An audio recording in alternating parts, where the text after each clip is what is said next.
안녕하세요. 프라우드 코리아입니다. 여러분들은 한국이 얼마나 안전한 나라라고 생각하시나요? 저를 포함한 한국인들은 이런 생각을 잘 해본 적이 없으실 겁니다. 왜냐하면 이런 생각을 떠올릴 필요가 없을 정도로 엄청나게 안전하기 때문이죠. 그래서 도둑이나 강도가 들 걱정도 없고 혹여나 집에 도둑이 들었다 하더라도 도심 곳곳에 설치되어 있는 CCTV를 통해 며칠 만에 붙잡았다는 뉴스를 볼 수 있을 정도로 안전합니다. 뿐만 아니라 한국인이라면 당연하게 여기겠지만 한국은 번화가에서 소매치기를 보기 힘들며 지하철을 비롯한 대중교통도 매우 밝고 안전합니다. 예를 들면 소매치기범이 지하철 인파틈에서 자연스럽게 지갑을 꺼내 슬금슬금 역에서 내리면 CCTV를 매 눈으로 지켜보고 있던 경찰 아저씨들이 잠시 얘기 좀 하자며 친절하게 맞이해준다고 합니다. 공공장소의 성추행범의 경우도 아무리 발뺌해봤자 사방팔방에 설치되어 있는 CCTV 때문에 손쉽게 잡히게 되죠. 따라서 잠깐 정신이 나간 사람 외에는 이런 행동을 하기 쉽지 않습니다. 대도시에만 나가도 소매치기가 창궐하고 지하철에서는 악취가 진동하는 유럽과 비교하면 실로 대단한 것이죠. 또한 미국 지하철은 슬럼가 마냥 음침하고 낙서천지라고 하네요.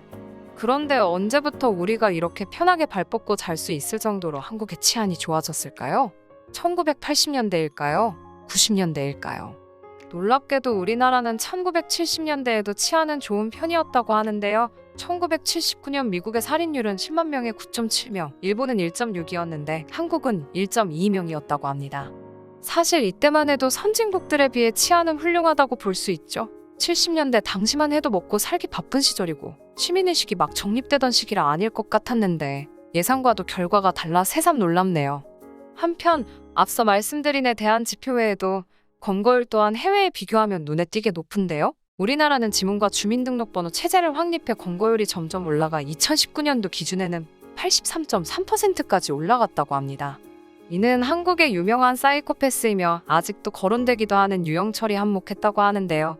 과거 유영철은 2004년 20명을 살해한 혐의로 사형을 선고받아 현재까지 복역 중인 무시무시한 인간입니다.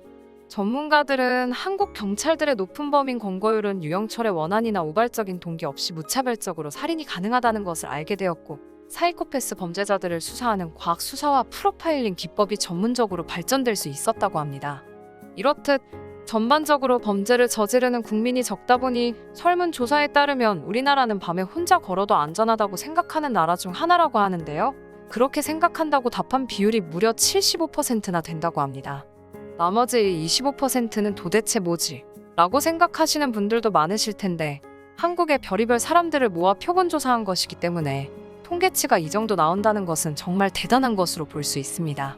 해외의 경우 상대적으로 치안이 좋다고 하는 일본이 67%이며 80%가 넘는 국민이 밤에 혼자 걷는 것이 안전하다고 생각하고 있는 나라는 캐나다, 뉴질랜드, 덴마크, 슬로바키아뿐이라고 합니다.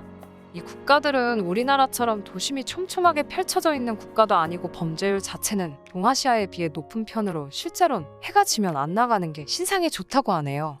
선진국인 유럽이나 미국을 봐도 길거리에 만취한 여성이 쓰러져 자고 있다는 건 괴한에 의해 나쁜 짓을 당할 수 있는 정말 위험한 일이고 거의 보기 드문 광경인 반면 우리나라에선 아주 대놓고 퍼질러 자는 등 상당히 치안이 높은 수준이라 할 수 있는데요.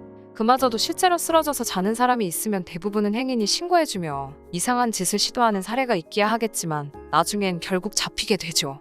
당장 뉴스만 봐도 흉흉한 사건이 일어나는데 한국이 안전하다고라며 생각할 수도 있겠지만 역설적이게도 흉흉한 사건이 오히려 드물기 때문에 뉴스에 나오는 거라고 보시면 됩니다.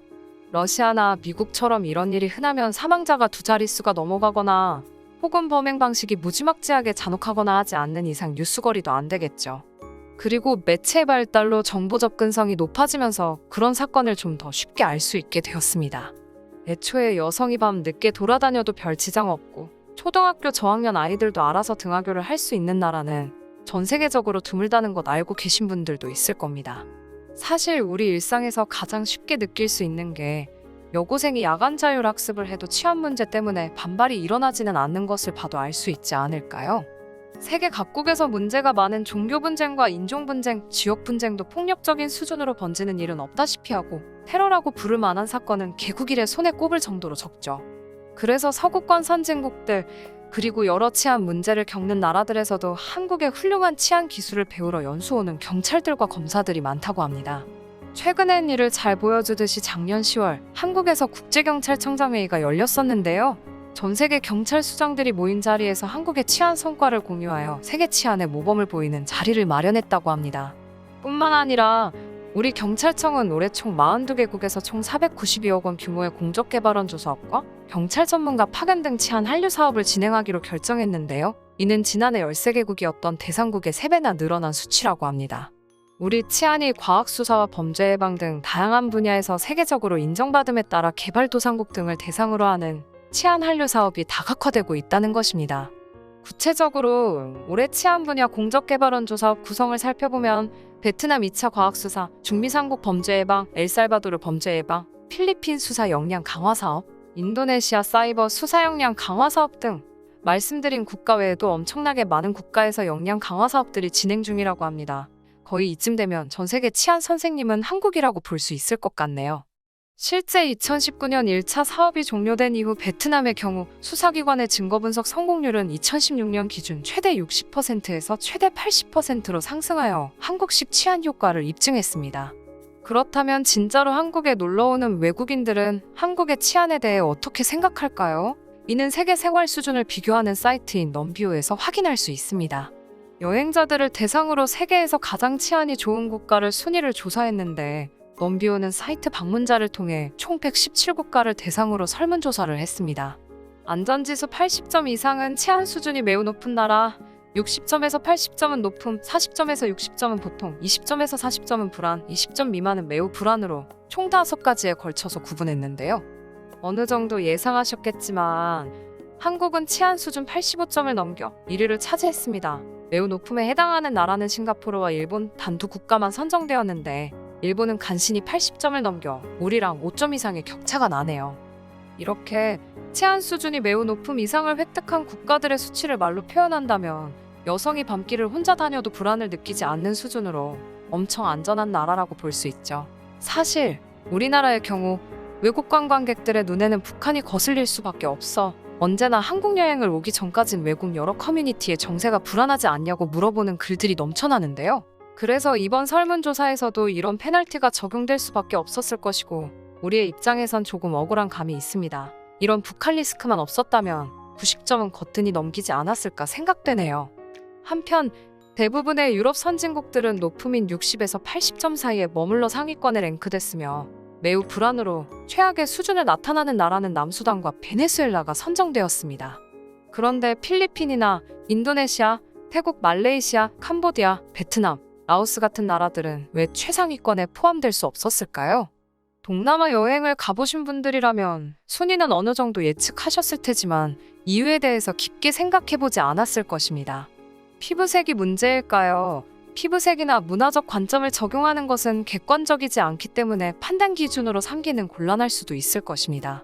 물론 여러분들의 경험에 의한다면 이런 부분도 일리는 있을지 모르겠지만 한 가지 객관적으로 적용할 수 있는 기준은 치안에 투자를 많이 하느냐 안 하느냐의 문제라고 합니다.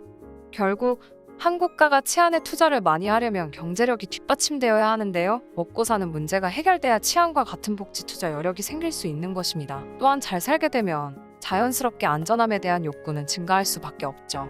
결국 과거 개발도상국 중에 유일하게 피나는 노력을 통해 이 모든 것들을 충족시켜 세계 최강급 치안을 자랑하는 것이 바로 현 대한민국이며 이젠 전 세계 경찰들을 대상으로 치안 교육을 할 정도로 발전되었다고 볼 수 있습니다. 그리고 이 모든 것들은 그냥 이뤄진 것이 아니고 보다 나은 세상을 만들기 위한 여러분들의 피와 땀의 결과이지 않을까 생각되네요. 시청해주셔서 감사합니다. 구독과 좋아요, 그리고 알람 설정 부탁드립니다.